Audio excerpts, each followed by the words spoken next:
दोस्तों, हमारे देश में यूँ तो बहुत से व्रत एवं त्यौहार मनाए जाते हैं, लेकिन कुछ त्यौहार ऐसे होते हैं जिनका महत्व बहुत ही अलग होता है और इनको व्यक्ति सबसे ज़्यादा महत्व देता है।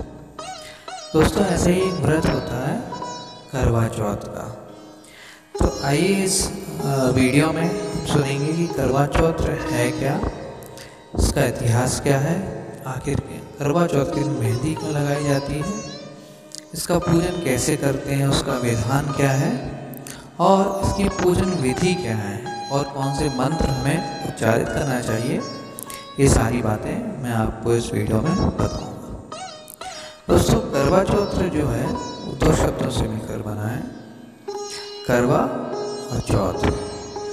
करवा का मतलब होता है मिट्टी का बर्तन और चौथ का मतलब होता है चतुर्थी। इस त्यौहार पर मिट्टी के बर्तन यानी करवे का विशेष महत्व माना गया है। सभी विवाहित स्त्रियां साल भर इस त्यौहार का इंतज़ार करती हैं तथा इन सभी विधियों को बड़े श्रद्धा भाव से वो पूरा करके इस त्यौहार को मनाती हैं। दोस्तों, इस त्यौहार को पति पत्नी के मधुर रिश्ते, प्यार और विश्वास का प्रतीक माना जाता है। अब दोस्तों, इसके इतिहास पे एक नज़र डालते हैं।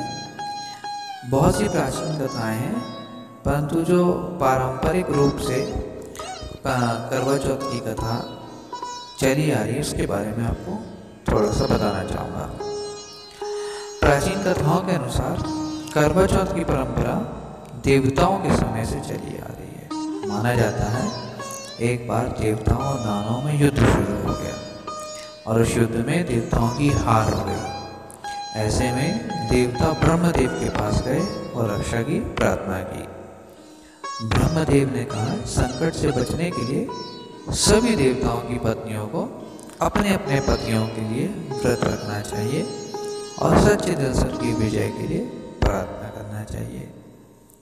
ब्रह्मदेव ने वचन दिया कि ऐसा करने पर निश्चित ही युद्ध में देवताओं की जीत होगी। ब्रह्मदेव के सुझाव को सभी देवताओं और उनकी पत्नियों ने खुशी खुशी स्वीकार कर लिया। ब्रह्मदेव के कहे अनुसार कार्तिक माह की चतुर्थी के दिन सभी देवताओं की पत्नियों ने व्रत रखा और अपने पतियों यानी देवताओं की विजय के लिए प्रार्थना की। उनकी ये प्रार्थना स्वीकार हुई और युद्ध में देवताओं की जीत हुई। इस खुशखबरी को सुनकर सभी देव पत्नियों ने अपना व्रत खोला और भोजन ग्रहण किया। उस समय आकाश में चांद निकल आया था, तो माना जाता है कि इस दिन से करवा चौथ के व्रत की परंपरा शुरू हुई। लेकिन दोस्तों, आमतौर पर जो कथा हम लोग सुनते हैं वो भी मैं आपको बताना चाहूँगा। वेद धर्मा ब्राह्मण की विवाहिता पुत्री वीरवती थी। उन्होंने करवा चौथ का व्रत किया था, लेकिन नियम अनुसार उन्हें चंद्रोदय के बाद भोजन करना था, परंतु उन्हें इतनी भूख लगी और उनसे भूख सही नहीं गई, तो उनके जो भाई हैं उन्होंने अपनी बहन की व्याकुलता देखी और उनसे इस व्याकुलता को देखा नहीं गया। उन्होंने पीपल की आड़ में आतिशबाजी का सुंदर प्रकाश फैलाकर चंद्रोदय दिखा दिया और वीरवती को भोजन करा दिया। परिणाम यह हुआ कि उसका पति तत्काल अदृश्य हो गया।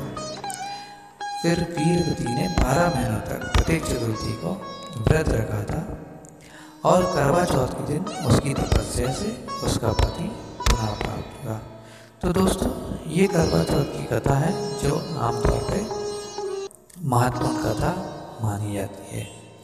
दोस्तों, मैं आपको बताऊँ कि आखिर मेहंदी का महत्व क्यों है, क्यों लोग करवा चौथ के दिन स्त्रियां मेहंदी लगाती हैं। देखिए, मेहंदी जो है वो सौभाग्य की निशानी मानी जाती है। भारत में ऐसी मान्यता है, इस लड़की के हाथों की मेहंदी ज़्यादा गहरी रहती है, उसे अपने पति और ससुराल से अधिक प्रेम मिलता है। लोग ऐसा भी मानते हैं कि गहरी रची मेहंदी आपके पति की लंबी उम्र तथा अच्छे स्वास्थ्य का वर्धक होती है। इसलिए आमतौर पर लोग करवा चौथ के समय मेहंदी जरूर लगाते हैं। अब दोस्तों, करवा चौथ में जो पूजन होता है उसमें आखिर हमें किन बातों का ध्यान रखना चाहिए और आखिर हम इस व्रत पूजन को किस तरह से कर सकते हैं उसके बारे में बताना चाहूँगा। इस व्रत में भगवान शिव शंकर, माता पार्वती, कार्तिकेय, गणेश और चंद्र देवता की पूजा अर्चना करने का विधान है। करवा चौथ की जो कथा है, सुनने से विवाहित स्त्रियों को सुहागन बना रहने का वरदान मिलता है।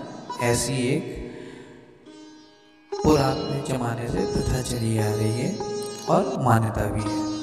उनके घर में सुख, शांति और समृद्धि तथा संतान सुख बना रहेगा। महाभारत में भी करवा चौथ के महत्व पर एक कथा का उल्लेख मिलता है, उसे मैं आपको बताता हूँ।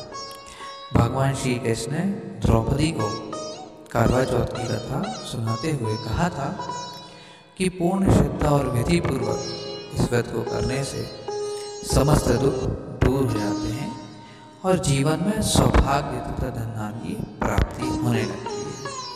श्री भगवान कृष्ण की आज्ञा मानकर द्रौपदी ने करवा चौथ का व्रत रखा था। इस व्रत के प्रभाव से ही अर्जुन सहित पांचों पांडवों ने महाभारत के युद्ध में कौरवों की सेना को पराजित कर विजय हासिल की थी। दोस्तों, ये तो कुछ मान्यताएं थी। पूजन कैसे करते हैं, किसका पूजन होता है, उसकी जानकारी थी। आखिर करवे का जब हम पूजन करते हैं तो करवा किस धातु का बना होना चाहिए और उसका महत्व क्या है, उसके बारे में आपको बताऊंगा। दोस्तों, करवा चौथ के पूजन में धातु के करवे का पूजन श्रेष्ठ माना गया है। यथास्थिति अगर ये उपलब्ध नहीं है तो मिट्टी के करवे से भी पूजन का विधान है। अक्सर ग्रामीण अंचलों में ऐसी मान्यता है कि करवा चौथ के पूजन के दौरान ही सजे धजे करवे की टोटी से ही जाड़ा निकलना चाहिए। करवा चौथ के बाद पहले तो रातों में धीरे धीरे वातावरण में शीतलता या ठंडक बढ़ती है और दीपावली आते आते ठंड बननी शुरू हो जाती है। दोस्तों, करवा चौथ व्रत का विधान क्या है, इसके क्या फायदे हैं, ये मैं आपको बताऊंगा। ऐसी मान्यता है कि करवा चौथ का व्रत रखने वाली स्त्री सुबह नित्य कर्मों से निवृत्त होकर स्नान एवं संध्या आदि करके आचमन के बाद संकल्प लेकर यह कहे कि मैं अपने सौभाग्य एवं पुत्र पौत्र आदि तथा निश्चल संपत्ति की प्राप्ति के लिए करवा चौथ का व्रत करूंगी। यह व्रत निराहार ही नहीं, निर्जला के रूप में भी अगर करते हैं तो ये बहुत अधिक फलप्रद माना जाता है। इस व्रत में शिव पार्वती, कार्तिकेय और गौरा पूजन करने का विधान है। दोस्तों, आखिर इसकी पूजन विधि क्या होना चाहिए, उसके बारे में भी मैं आपको बताना चाहूँगा। सायं वेला पर पुरोहित से कथा सुनिए, दान दक्षिणा दें। तत्पश्चात रात्रि में जब पूर्ण चंद्र उदय हो जाए तब चंद्रमा को छलनी से देखकर अर्घ्य दें, आरती उतारें और अपने पति का दर्शन करते हुए पूजा करें। इससे पति की दीर्घायु होती है। तत्पश्चात अपने पति के हाथ से जल पी करके व्रत तोड़ना चाहिए। चांद को अर्घ्य देने का भी अपना एक महत्व है। जब चांद निकलता है तो सभी विवाहित स्त्रियाँ उसको अर्घ्य देती हैं और सारी रस्में पूरी करती हैं। पूजा करने के बाद अपना व्रत तोड़ती हैं। चंद्रदेव के साथ साथ शिव, पार्वती, कार्तिक की भी पूजा की जाती है। अगर इन सभी की पूजा अच्छे तरीके से की जाए तो माता पार्वती के आशीर्वाद से जीवन के सभी प्रकार के सुख मिलते हैं, ऐसी मान्यता है। तो दोस्तों, करवा चौथ व्रत क्या है, कैसे करना चाहिए, कब करना चाहिए, किस तरह से करना चाहिए, ये इस वीडियो में मैंने आपको एक छोटी सी जानकारी दी। इसके अलावा मैं आपको ये भी बताना चाहूँगा कि जो लोग अगर निस्वार्थ भाव से इस व्रत को करते हैं उनकी हर मनोकामना पूर्ण होती है। ऐसा का संकल्प करके ही यह व्रत करना चाहिए। नमस्कार।